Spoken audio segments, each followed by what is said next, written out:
Welcome to the Corner Studio. Today, let me show you a quick way to make eyeballs like this in Nomad Sculpt. This is all of the default features, no textures, just one geometry with the default paint tool. Let's go. I'll start with a new sphere. I'll scale it down and move it into the eye socket. A pro tip, make sure that the gizmo is aligned to the head before we paint on it. That way we can transform the eyeballs easily with the paint facing the correct direction. Next, on the 3 dots menu here, set the pose subdivision to 6. Then validate the sphere. I find the subdivision level good enough for our vertex paint resolution. You can still access the subdivision settings in the multi-res tab here if you need to. When it comes to the eyeball size, I'm honestly not sure what size they should be relative to the head sculpt, but in general I like to scale my eyeballs larger than the opening like this. Just a note for my scene setup, for this tutorial I'll be painting in lit PBR mode with the post-process enabled. If this is laggy for you, please use the default matcap mode and toggle to lit PBR mode in the shading tab to see how your eyeball looks with the lighting and reflections. I'll put my post-process settings on the screen for your reference. We can paint on the eyeballs now.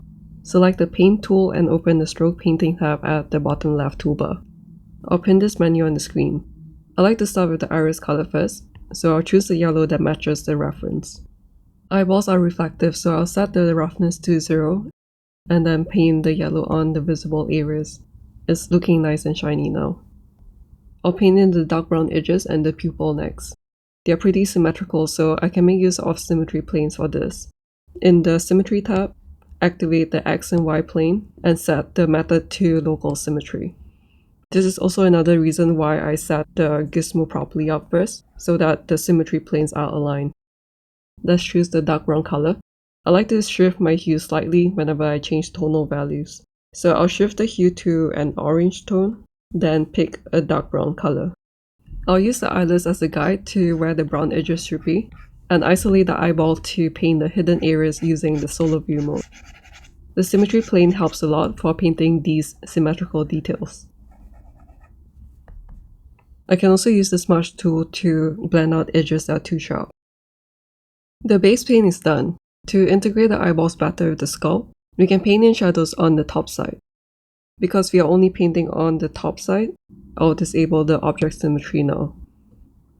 Using the same brown color, I'll make my brush size larger, and I like to use a low brush intensity for layering paints. With this, I'll paint very lightly from the top.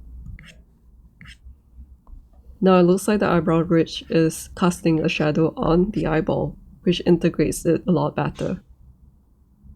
The shadow will also create a flattening effect on the iris, similar to the structure on a real eyeball.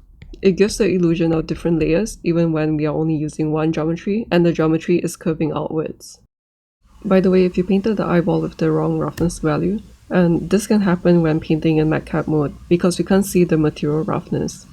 When that happens, simply uncheck the color checkbox in the stroke painting tab, set the roughness to 0, then click on Paint All. Now we have a reflective eyeball. This is a great way to paint material roughness without affecting the existing colors. Just remember to check the color checkbox afterwards to paint with colors again. So the eyeball is looking decent now, especially from a distance, but we can add some color variations to make it look extra nice. For this yellow iris, I can shift the hue towards green or orange. This method works for different eye colors too. For example, with blue eyeballs, I can test a purple or green hue shift and choose the color combination that I like. We can even use complementary colors, so have fun testing different combos. It seems like the yellow in the reference leans towards orange in the shadowed areas, so I'll follow that. I'll paint a bright saturated orange near the top and blend that out. I can also add some orange to the other areas for color variations. Finally, and this last step is optional, we can paint in a white highlight at the area where the reflections are not showing as much. Just be mindful that our eyeballs are mirrored, so if the mirrored highlights are obvious, the highlights will look weird. In my case, I'm usually viewing the sculpt from the side and the eyeball is small, so this painted highlight looks good. Most of the highlights will be coming from the environment lighting anyway. In the Lit PBR tab, under the Environment menu, we can pick an environment image for the scene. Different images will give different reflections, so play around until you get what you like. As a bonus tip, we can use the Operations menu on the top right to do the final color correction. If, for example, your color looks washed out, simply boost the contrast with the contrast slider, and that looks amazing. So that's my method for making quick eyeballs like this. It's so fast and simple that I usually make this early in my sculpting process, just to bring some life to my sculpts.